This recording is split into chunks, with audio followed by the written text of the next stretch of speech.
കൃഷ്ണ ഗുരുവായൂരപ്പ ശരണം. ഉച്ചപൂജ തൊഴുതു, നല്ല സന്തോഷമായി. ഇന്നിപ്പോൾ ഇനി വൈകുന്നേരം ശുദ്ധിയുള്ള ഗുരുവായൂരപ്പന് ശുദ്ധിയാണ്. അപ്പോൾ അതിൻ്റെ തിരക്കും കാര്യങ്ങളൊക്കെ ആയി തുടങ്ങി. അന്ന് പന്തീരടി പൂജ തന്നെ നേരം വഴുകിയല്ലോ. അപ്പോൾ എല്ലാം കൂടി കുറച്ച് എന്നാലും വലിയ കുഴപ്പമില്ലാതെ, വലിയ അധികം താമസമില്ലാതെ ഉച്ചപൂജ കഴിഞ്ഞു.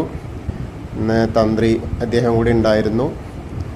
ഇന്ന് സുമേഷോദികനാണ് ഉച്ചപൂജയും കളഭാലങ്കാരമൊക്കെ ചെയ്തിട്ടുള്ളത്. വളരെ നന്നായിട്ട് ഒരു കൂർമാവതാരമാണ് അന്ന്. അരയ്ക്ക് താഴത്തോട്ട് കൂർമ്മത്തിൻ്റെയും മുകളിലോട്ട് അങ്ങനെ മഹാപ്രഭുവിൻ്റെ നാരായണനായിട്ടുള്ള ആ കൂർമാവതാരമാണ് ഇന്ന് ശ്രീലകത്ത്. ശംഖുചക്രഗദാവൽപ്പത്തോടു കൂടിയ നാരായണനും താഴെ കൂർമ്മ അവതാരം. ആ ആമയുടെ തോടുകളൊക്കെ ഇങ്ങനെ കാണാണ്ട്, കാലുകളൊക്കെ ഇങ്ങനെ കാണാണ്ട് വളരെ നന്നായിട്ട് അത് അലങ്കരിച്ചിട്ടുണ്ട്. നല്ലൊരു കാഴ്ചയാണെന്ന്. എന്തായാലും ഉച്ചപൂജ തൊഴാൻ പോയപ്പോൾ അധികം ബുദ്ധിമുട്ടൊന്നും ഉണ്ടായില്ല. നേരെ തൊഴാൻ പറ്റി, വേഗം ചെന്ന പാടെ തൊഴാൻ പറ്റി. അതും വലിയൊരു കാര്യം. കാരണം ഗുരുവായൂരപ്പൻ നിരീച്ചാൽ തന്നെ അതിന് സാധ്യത ഉള്ളൂ എന്നുള്ളത് നമ്മൾ എപ്പോഴും പറയുന്നുണ്ട്, നമുക്ക് അനുഭവം വരുന്നുണ്ട്. കാരണം രാവിലെ ഒന്ന് കുറച്ചൊരു ഇതായി, പിന്നെ അരമണിക്കൂറോളം അടുത്ത ആ പൂജ തൊഴാൻ വേണ്ടി പോയ നേരത്ത് അവിടെ നിർത്തിയില്ലേ. അപ്പോൾ അതിൻ്റെയൊക്കെ ഇതായിട്ട് നമുക്ക് നല്ല ദർശനം, സുഖദർശനം തന്നു വെച്ചാലും ഈ പിന്നീട് ഉച്ചപൂജ തൊഴാൻ പോയപ്പോൾ യാതൊരു ബുദ്ധിമുട്ടും ഇല്ലാതെ വളരെ എന്താ പറയുക, സാവകാശമാണ് അവിടുന്ന് നമ്മളെ നീക്കുന്നതൊക്കെ നമുക്ക് നല്ല കാണാൻ പറ്റി. ആ പൊൻവിളക്കിൻ്റെ, നെയ്വിളക്കിൻ്റെ പ്രഭയിലിങ്ങനെ ആ തിരുസ്വരൂപത്തെ, കൂർമാവതാരത്തെ ദർശിക്കാൻ കഴിഞ്ഞു. അത് ജീവിത ഭാഗ്യം തന്നെയാണ്.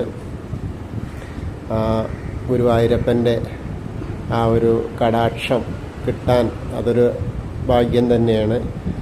അപ്പോൾ എല്ലാവർക്കും ആ ഗുരുവായൂരപ്പൻ്റെ കടാക്ഷം ഉണ്ടാവട്ടെ. ഇപ്പോൾ ഇത് ശ്രവിക്കുന്ന ആളുകളെല്ലാവരും നമ്മൾ ഗുരുവായൂരാണ്, ഗുരുവായൂരപ്പൻ്റെ നടയിൽ നിന്നിട്ട് ആ ഗുരുവായൂരപ്പൻ്റെ ആ കൂർമാവതാരത്തെ കാണുകയാണ് എന്ന് സങ്കല്പിക്കുക, മനസ്സിലങ്ങോട്ട് ഉറപ്പിക്കുക.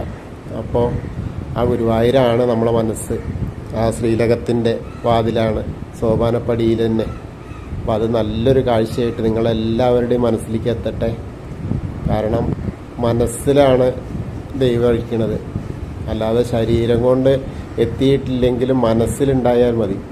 നമ്മൾ മനസ്സാകുന്ന മഹാസമുദ്രത്തിൽ അതിങ്ങനെ ഓടിക്കളിക്കുമ്പോൾ അതിലൊരു എന്താ പറയുക, പൊന്നുണ്ണിക്കണ്ണനായിട്ട്, കൂർമാവതാരമായിട്ട് നമ്മളെ മുന്നിൽ കാണിച്ചു തരുന്ന ഗുരുവായൂരപ്പനാണ്. അപ്പോൾ ആ ഗുരുവായൂരപ്പനെ എല്ലാവരും തൊഴുക. എല്ലാവർക്കും ആ ഗുരുവായൂരപ്പൻ്റെ അനുഗ്രഹം ഉണ്ടാവട്ടെ. നല്ല വെള്ളിയാഴ്ചയാണ്, നല്ലൊരു ദിവസമാണ്. ഇന്നിപ്പോൾ നവരാത്രിയുടെ 2ാം ദിവസമാണല്ലോ. അപ്പോൾ എല്ലാം കൊണ്ടും നല്ല അതാണ്. അത്യാവശ്യം തിരക്കുണ്ടായിരുന്നു.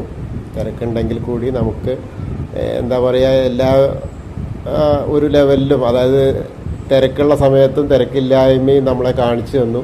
അത് ഭഗവാന്റെ എന്നോടുള്ള ഒരു പരീക്ഷണമായിട്ട് തന്നെ ഞാൻ കരുതുന്നു. കാരണം നീ അങ്ങനെ എളുപ്പം പോകണ്ടെന്ന് ആദ്യം വിചാരിച്ചു, പിന്നീട് നീ നന്നായിട്ട് തൊഴുതോ എന്ന് വിചാരിച്ചു, പിന്നീട് ഇനി യാതൊരു ബുദ്ധിമുട്ടും വേണ്ട, നീ നേരെ കണ്ടോ എന്ന് വിചാരിച്ചു. അപ്പോൾ അതൊക്കെ എനിക്ക് തന്ന അനുഗ്രഹം തന്നെയാണ്. അതിൻ്റെ ഭക്തർക്കും കൂടിയും കിട്ടട്ടെ. എല്ലാവർക്കും ആ ഗുരുവായൂരപ്പൻ്റെ കടാക്ഷം, ജഗന്നിവാസൻ്റെ കടാക്ഷം ഉണ്ടാവട്ടെ. കൃഷ്ണായ വാസുദേവായ ഹരേ പരമാത്മനെ പ്രണതക്ലേശനാശായ ഗോവിന്ദായ നമോ നമഃ. ഹരേ കൃഷ്ണ.